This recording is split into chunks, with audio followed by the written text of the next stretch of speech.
In this episode, you'll discover 10 Maui travel tips that even seasoned travelers often miss, plus the costly mistakes you might be making without realizing it. Aloha and welcome to Hawaii's Best, the podcast helping travelers plan an unforgettable Hawaii vacation with insider tips and featuring local voices.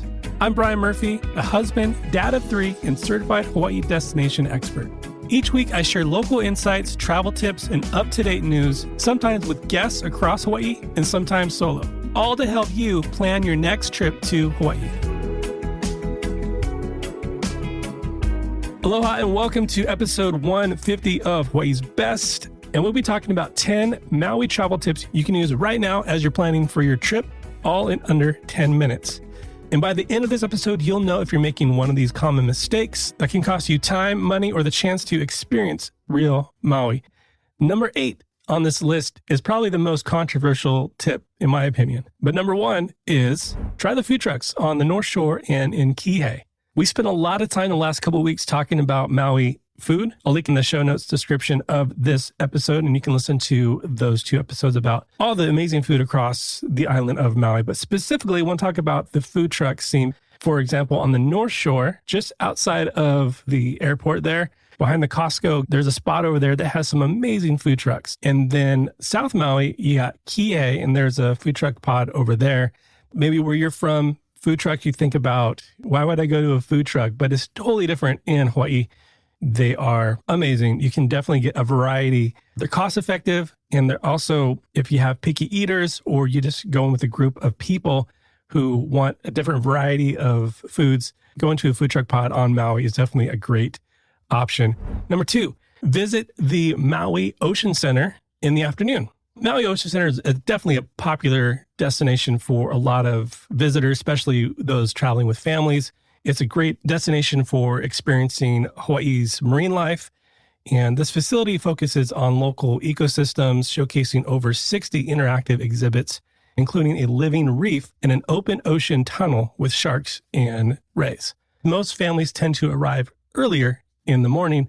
The center is open from 9 a.m. to 5 p.m., but always check, no matter where you're at, always just double check when things are open. Sometimes it could change. Sometimes there's special events. And purchasing tickets online directly in advance can definitely help save some money. This is an excellent option for an educational and relaxing activity, especially if you need a break from the beach or maybe some unfavorable weather that is happening on Maui at the moment.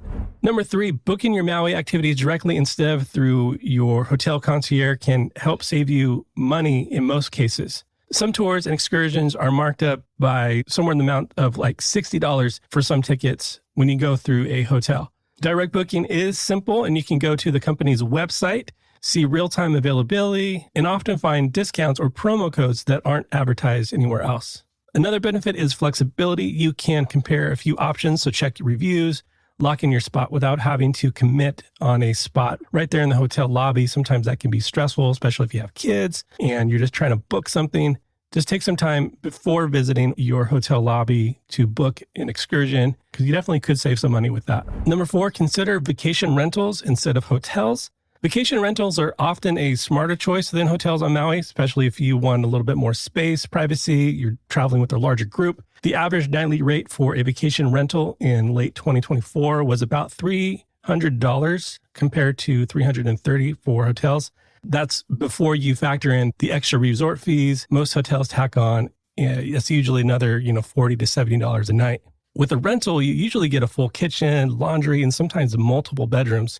You also want to be aware that some of these rentals might be illegal. So I want to encourage you to go back and listen to the episode I talked about on how to identify an illegal vacation rental. And I'll link that below, just so you're not unknowingly booking a rental that isn't authorized through the state of Hawaii. Number 5, visit Kealia Pond National Wildlife Refuge. This refuge offers a quiet outdoor experience away from busy tourist areas. The refuge features a boardwalk with interactive panels that allows you to observe wetlands without disturbing the habitat. The location is ideal for viewing endangered Hawaiian water birds, especially from August to April, when migrating birds are more present during that time. The visitor center operates on weekdays from 9 a.m. to 3 p.m. The boardwalk is accessible daily from the early morning until just about sunset. Since it's typically less crowded here, you can take your time exploring and enjoying the space. And if you want to break from the standard tourist attractions, definitely consider visiting the refuge. Number 6 is visit during shoulder season. Visit during, if you can, April through May or September through November. Visiting Maui during the shoulder seasons makes a big difference. You'll see fewer crowds everywhere from the airport to beaches and even popular restaurants. Prices are usually more competitive too, and airfare tends to be a little bit lower during these months, and you can often find better deals on hotels or vacation rentals as well. The weather is also another bonus. It's a bit milder and less humid than in the summer, and you can avoid the winter rain typically. And it's easier to get last-minute reservations. Parking is less of a hassle. And the overall experience just feels a little bit less rushed. We love visiting in October. So if you're able to choose to visit during the shoulder season, it's definitely a plus to consider. And number 7, probably one of the most controversial, but it's to not drive the road to Hana. Still do the road to Hana, but don't drive it yourself. The road to Hana is definitely a popular experience on Maui, but many underestimate its challenges, especially driving for the very first time on that road. The drive features over 600 curves and numerous one-lane bridges for people who are wanting to sightsee and travel at their own leisurely pace. This is a commute road for those who live on the east side of Maui. There are a lot of places that aren't legal to park, and a lot of that honestly has caused some friction between locals and tourists over the last few years in particular. Definitely would recommend booking with a certified Road to Hana tour instead of driving it yourself. If you're looking to support a local business, Hana and Beyond, a native Hawaiian-owned company, offers tours. A guided tour handles all the logistics, so you don't have to worry about traffic, parking, road navigation. Most tours include meals, admission fees, and stops at key attractions that you're going to hit anyways if you were to drive it yourself. Number 8, beware that Lahaina is mostly still closed. As you're aware, Lahaina was devastated by the 2023 wildfires, and many areas are still recovering, rebuilding. The harbor itself is undergoing a $30 million rebuild and is expected to be completed by late 2026. While some parts of West Maui have reopened, the most impacted areas remain closed to visitors. There have been restaurants that have reopened, and I want to direct you back towards the episode we just did last week about restaurants on South Maui and West Maui. We included some Lahaina restaurants that have reopened. Also, Old Lahaina Luau has reopened, so if you want to catch a luau, this would be a great opportunity to support Old Lahaina Luau. Just obviously be respectful about the ongoing recovery efforts. Be aware of some of the spots that are closed off, but supporting those open businesses are a great way to get back in helping Lahaina rebuild. Number 9, book your rental car at least 6 months in advance. Renting a car in Maui is definitely essential for exploring the island, as public transportation is limited on the island and ride shares can be costly. Rental car prices typically vary based on when you book and the time of year you book your rental. You're going to Maui for the first time. You don't want to have any extra bumps or hiccups. Book at least 6 months in advance for the best rates and availability on Maui.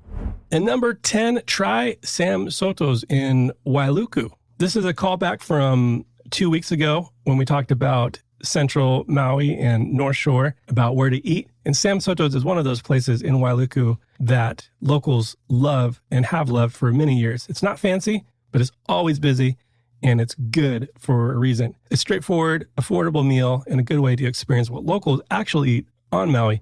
So as you plan your trip to Maui, a little preparation can go a long way. Booking early, checking what's open, supporting local businesses all make a big difference for your experience on Maui. If you found any value in listening to Hawaii's Best, it's just simply hit follow. It doesn't cost you anything, but it definitely helps trigger those apps to share this podcast with more people who love Hawaii just as much as you and me, as we all do our best to travel with aloha to Hawaii. And until next time, as always, live with aloha. Mahalo for listening to this episode of Hawaii's Best. To stay up to date on future episodes, hit follow on your podcast app. Hawaii's Best is a production of Shorebreak Media Group with editing by Easy Podcast Solutions and music courtesy of our friends Stick Figure.